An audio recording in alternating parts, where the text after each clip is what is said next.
छतों के ऊपर खड़े होकर गली में निकलते हुए राम लक्ष्मण को देख रहे। अच्छा, राम जी नीचे चल रहे हैं सिर झुका के।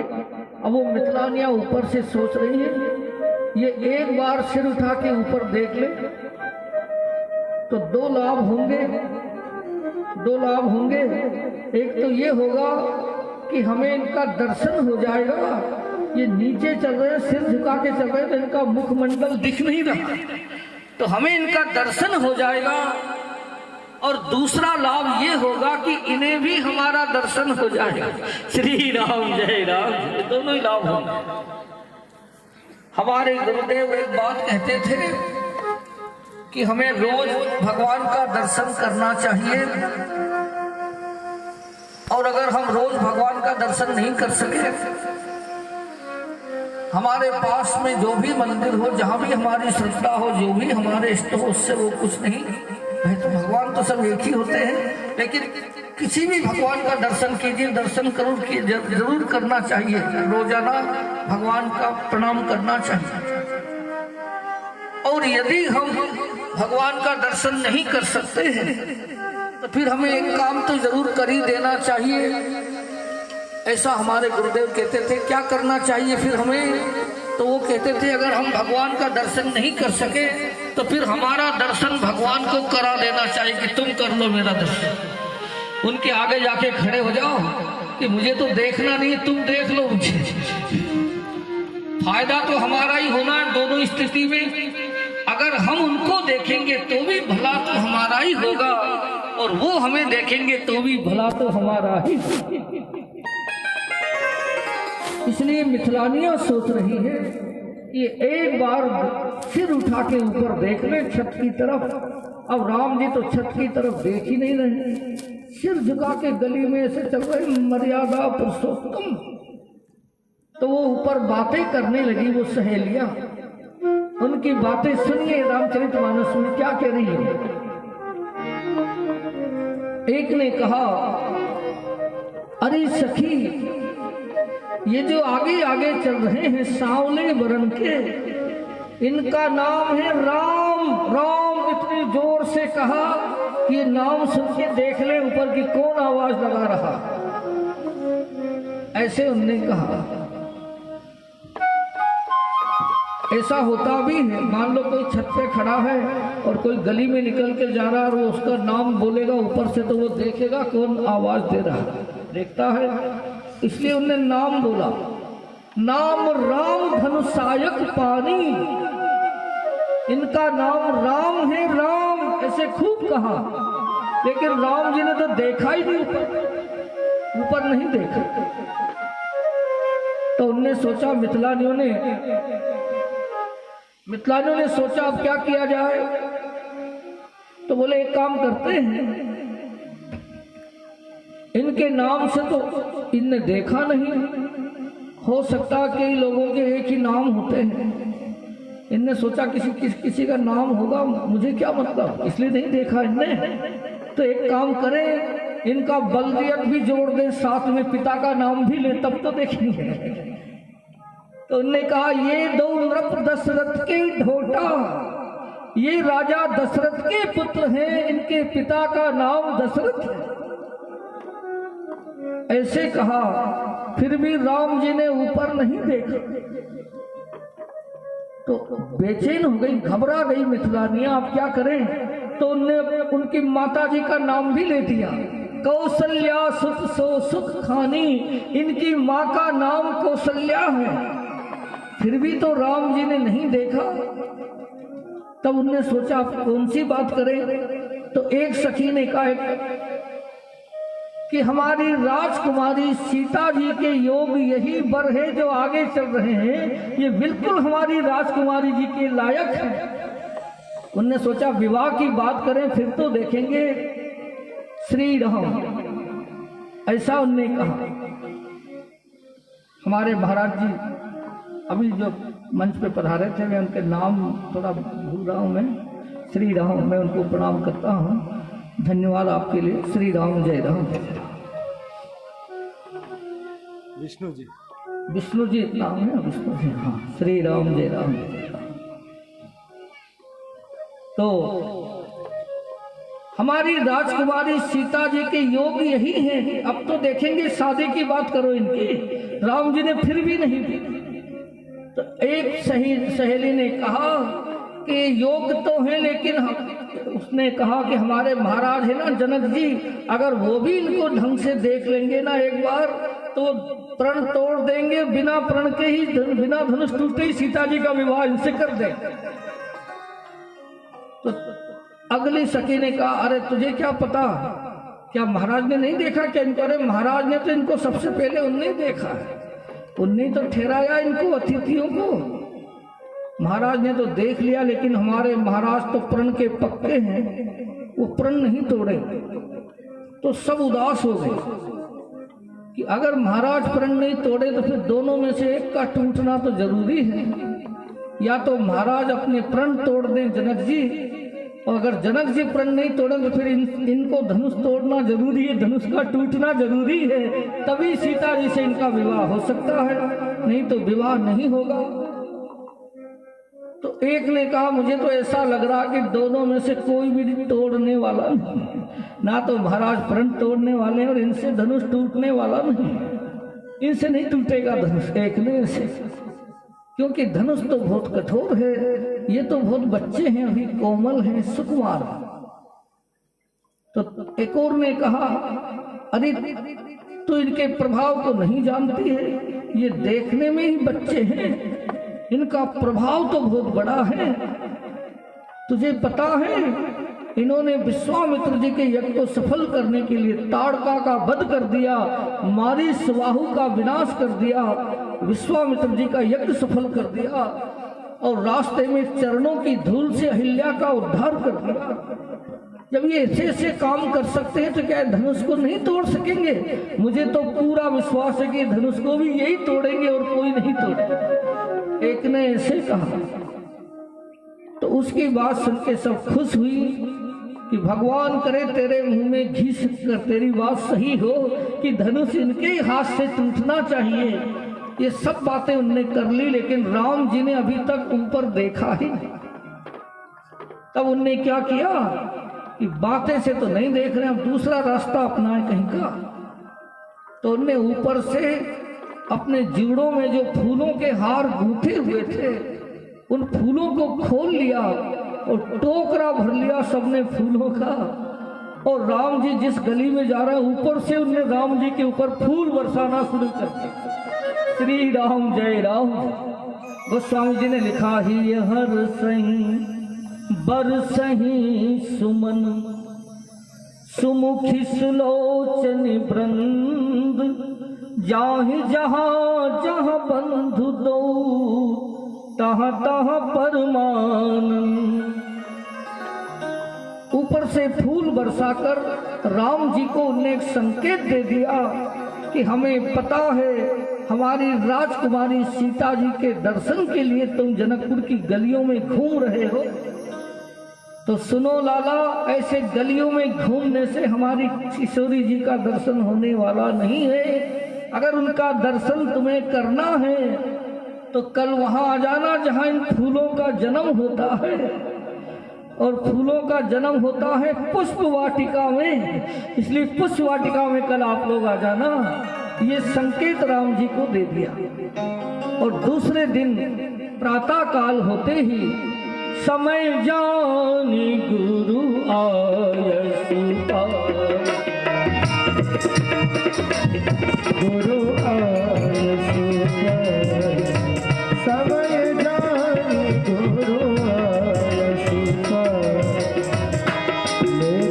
प्रसून चले दो भाई, प्रसून चले दो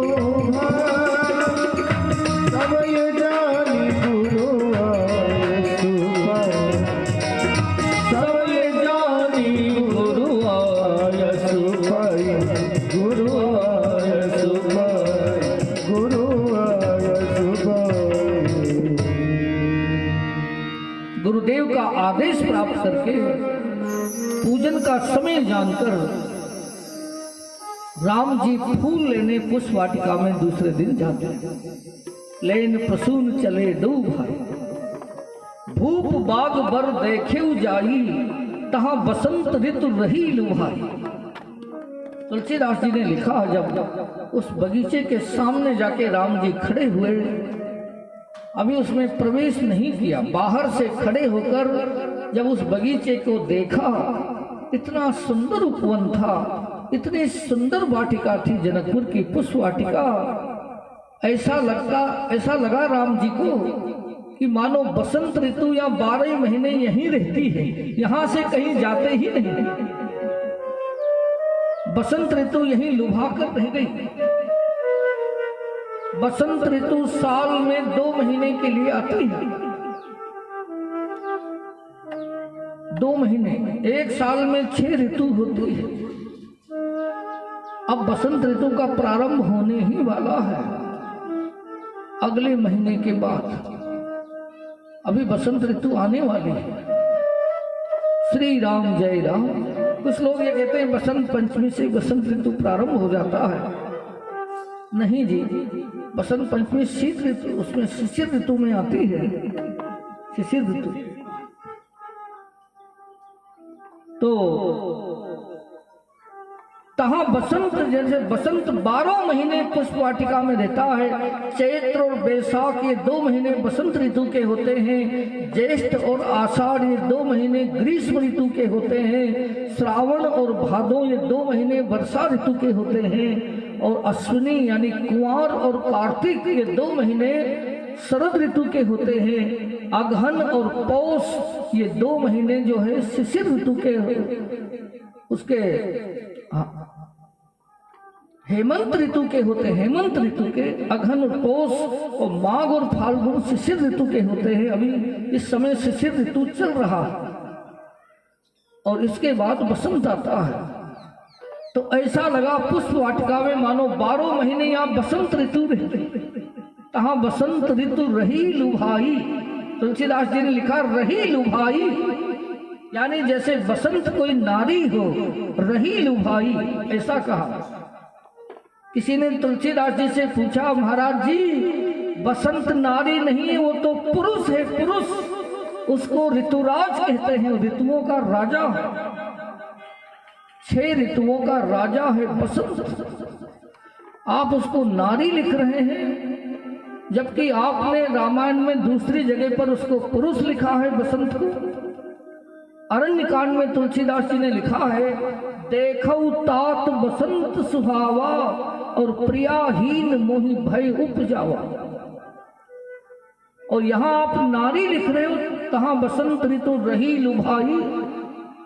यहां नारी क्यों बना दिया? जनकपुर की पुष्प वाटिका में आपने बसंत को नारी क्यों बना दिया? वो तो पुरुष है। तुलसीदास जी ने कहा इसलिए बना दिया, ये हमारी राजकुमारी सीता जी की वाटिका है, यहाँ किशोरी जी निवास करती हैं, मिथिला की किशोरी। तो पुष्प वाटिका में जो भी रह सकता है वो नारी बनकर ही रह सकती है, यहाँ पुरुष बन के कोई भी नहीं रह सकता, यहाँ पुरुषों का प्रवेश होता ही नहीं।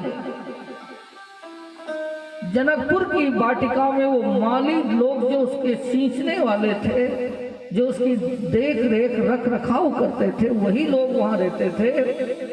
बाकी बाहर का कोई भी पुरुष उस वाटिका में जाता ही नहीं था, वहां पुरुषों का प्रवेश वर्जित था।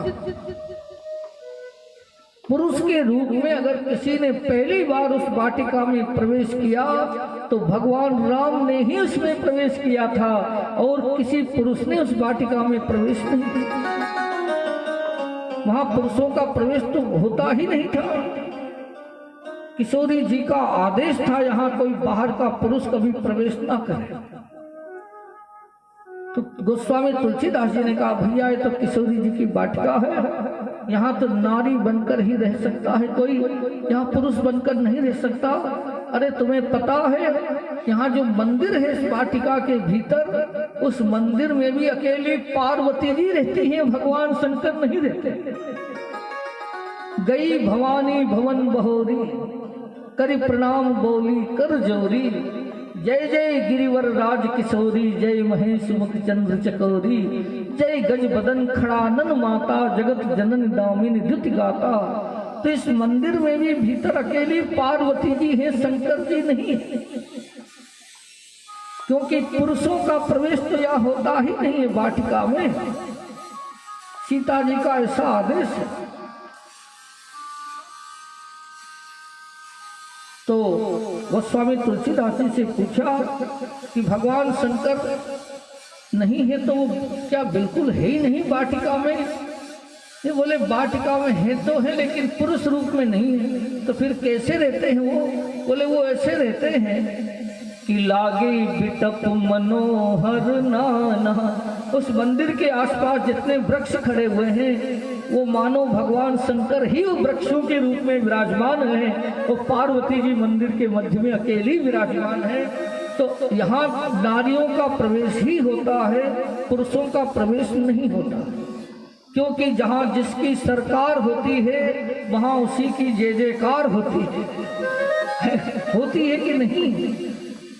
अगर आप वृंदावन में जाएंगे तो चारों तरफ देखना, वहाँ चाहे माताएं पीपल का पूजन करती हो या तुलसी का पूजन कर रही हो या गाय का पूजन कर रही हो, पर गीत एक ही गाते हैं सब लोग, जय जयकार एक की ही होती है चारों तरफ।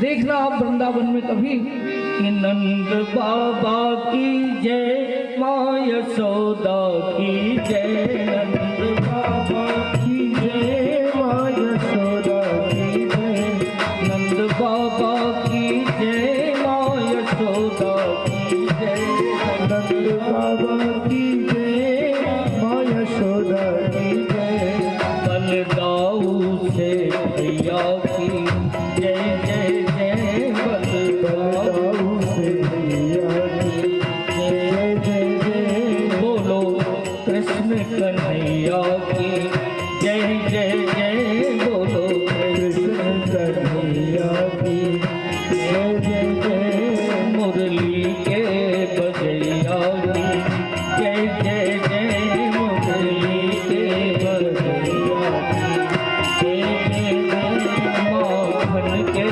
चुरैया की जय जय जय, माखन के चुरैया की जय जय जय।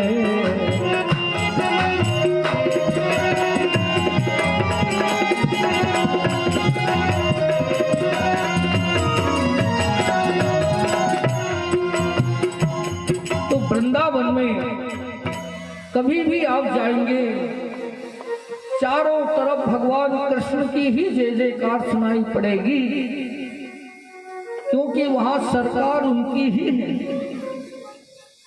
लेकिन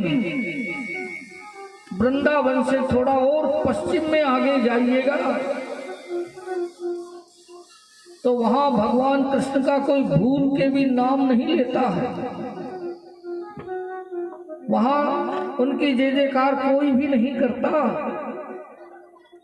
क्योंकि वहां कैबिनेट बदला हुआ है, वहां की सरकार बदल गई है।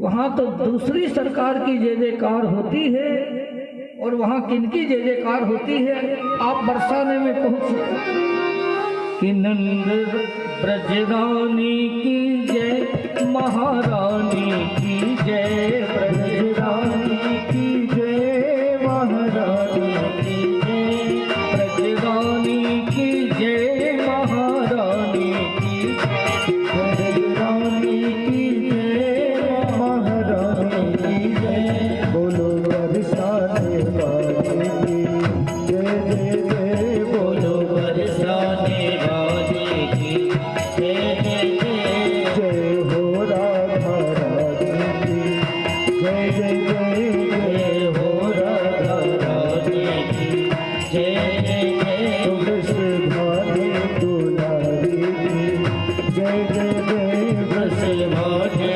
दुलारी की जय जय जय, श्री कृष्ण की प्यारी की जय जय जय, श्री कृष्ण की प्यारी की जय जय जय, जय हो राधे रानी की जय जय जय, जय हो राधे रानी की जय जय बरसाने में आप जाएंगे तो राधे रानी की ही जय जयकार सुनाई पड़ेगी, भगवान कृष्ण की नहीं, क्योंकि वहां तो सरकार उनकी ही है। ऐसे ही अगर आप कभी अयोध्या में जाएं, कई बार आप लोग गए होंगे अयोध्या, धन्य अवध जही राम बखानी, अयोध्या के लिए धन्य हो जिसकी प्रशंसा स्वयं भगवान श्री राम करते हैं। हमारे सनातन धर्म में 7 पुरियां हैं, उन 7 में सबसे पहला नंबर अगर किसी पुरी का आता है वो अयोध्या का ही है। अयोध्या, काशी, कांची और मथुरा, माया, द्वारावती, अवंतिका, ऐसे 7 सप्तपुरियां हमारे यहाँ हैं, उनमें अयोध्या सर्वप्रथम है। तो अयोध्या में जब आप जाएं तो देखेंगे आप, अयोध्या त्यागी संतों की नगरी है, वहां संत बहुत रहते हैं और वैष्णव संत रहते हैं, त्यागी, राम उपासक, राम जी को मानने वाले त्यागी। तो वो लोग पीपल की वो उसके प्रभात फेरियां निकालते हैं अयोध्या में। अंधेरे ही कोई हारमोनियम गले में टांग लिया, किसी ने ढोलक को टांग लिया और कीर्तन करते हुए ब्रह्म मुहूर्त में निकलते हैं प्रभात फेरी। सभी संत अलग अलग अपने क्षेत्रों में प्रभात फेरियां लगाते हैं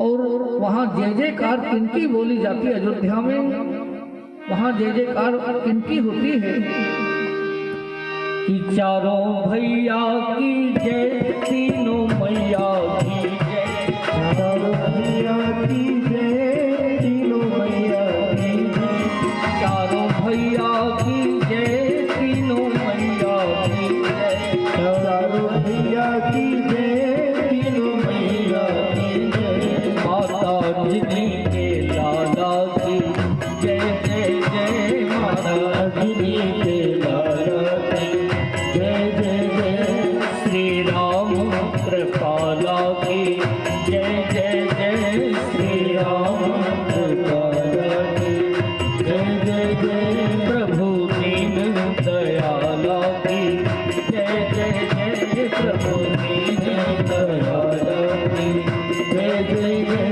संतन प्रतिपाला की जय जय जय, संतन प्रतिपाला की जय जय जय जय।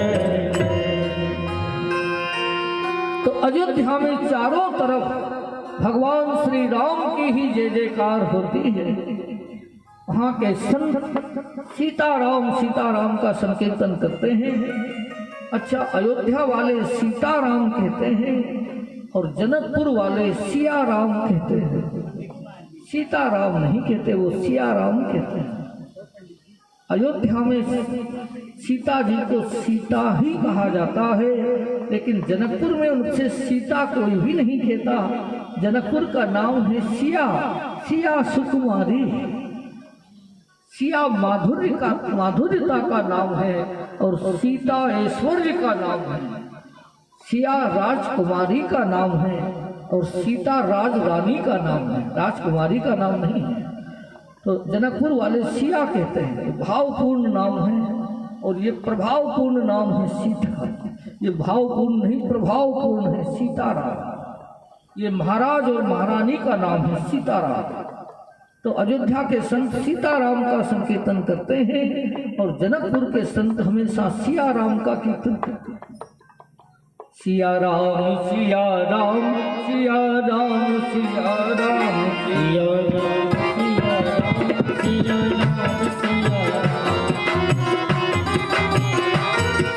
राम सिया राम सिया राम सिया राम सिया राम सिया राम सिया राम सिया राम सिया राम सिया राम राम सिया राम सिया राम सिया राम सिया राम सिया राम सिया राम सिया राम सिया राम सिया राम सिया राम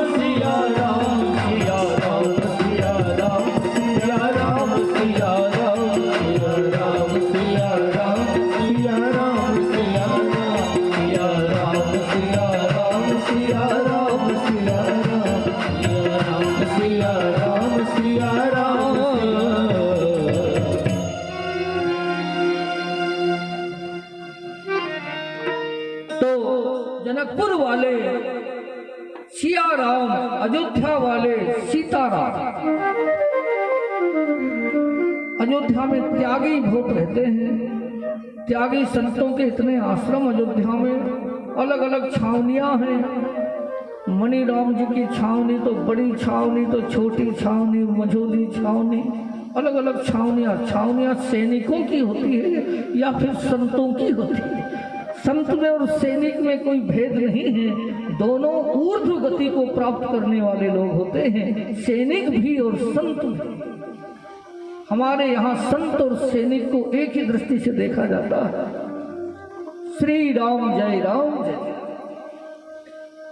अयोध्या में ऐसे त्यागी रहते। एक बार क्या हुआ, कलकत्ता के राजा थे, वो सो रहे थे घर में, उनके गले के ऊपर रात में छिपकली गिर पड़ी।